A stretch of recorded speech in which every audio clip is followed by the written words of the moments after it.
Lorsque l'on arrive sur Jéricho, il faut d'abord longer une bande désertique et aride, où des villas en cours de construction apparaissent parfois selon un plan d'urbanisme aléatoire. Soudain, dans ce paysage pauvre et désolé, changement radical de décor, avec l'apparition d'un immeuble imposant, l'hôtel Casino Oasis, vestige du temps d'avant l'intifada, où les Israéliens se pressaient pour venir jouer à la roulette et aux machines à sous. Depuis septembre 2000, le casino de Jéricho a fermé, laissant sur le carreau des centaines de travailleurs palestiniens. Néanmoins, l'hôtel vient de rouvrir récemment, à l'intention d'hypothétiques touristes. Mais pour l'instant, l'heure est aux élections et l'ombre du Hamas plane sur le casino. Car en cas de victoire du mouvement islamique, il est peu probable que l'on puisse rejouer à des jeux d'argent à Jéricho.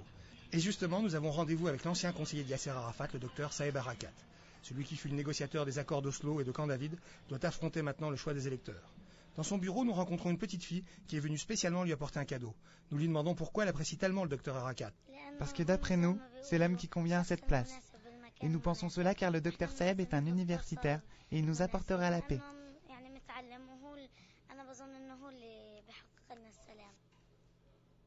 Le Hamas ne convient-il pas pour Jéricho?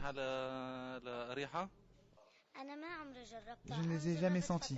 En revanche, le Fatah, je pense qu'ils nous apporteront beaucoup de bonnes choses. Saeb Erekat, lui, paraît plus soucieux, car les sondages donnent le Hamas majoritaire dans la plupart des villes palestiniennes et l'issue des élections est particulièrement indécise. Selon moi, il est encore trop tôt pour parler des résultats des élections. Ils sont reconnus le 26 janvier.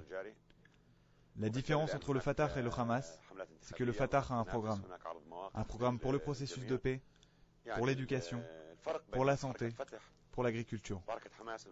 Et nous ne voyons pas cela au sein du Hamas.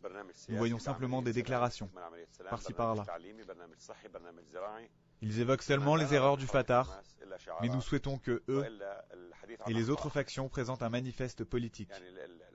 Par exemple, nous dire combien d'enfants sont nés à Gaza en 2005 et combien de classes nous avons ouvertes depuis 2001 et aussi combien de lits nous avons ajoutés dans les hôpitaux.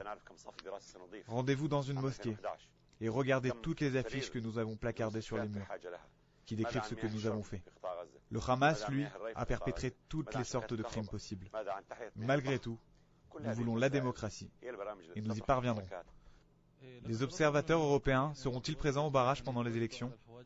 Pensez-vous aussi qu'Israël vous posera des problèmes le jour des élections? J'ai demandé à ce que les barrages soient levés, un jour avant le début des élections.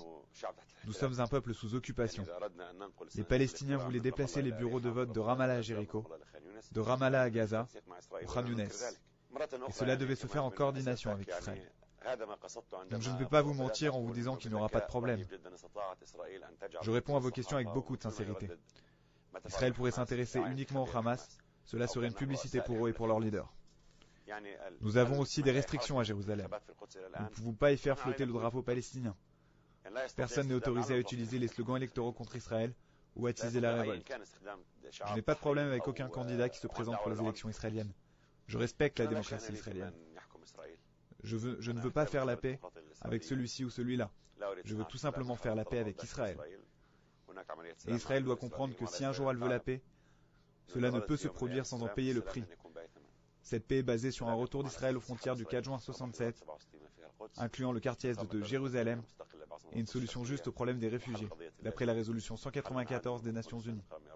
Tous les anciens gouvernements israéliens n'ont fait que mener des négociations unilatérales et poursuivre leur politique de diktat, érigeant des barrières, entrant de force dans nos maisons, tuant et arrêtant. Et cela engendre beaucoup de problèmes et fait couler le sang. Si Israël veut la paix et la stabilité, elle doit comprendre que le seul chemin à prendre passe par la fin de l'occupation et la création d'un État palestinien indépendant, avec le quartier est de Jérusalem comme capitale. Juste après notre rencontre, la petite fille peut remettre enfin son cadeau au docteur Erekat. Nous laissons Jéricho et les territoires en proie au premier grand choix de société qui s'offre aux Palestiniens. Soit une démocratie nouvelle débarrassée de la corruption, soit un régime islamiste. Et tout cela sous le regard inquiet de Yasser Arafat.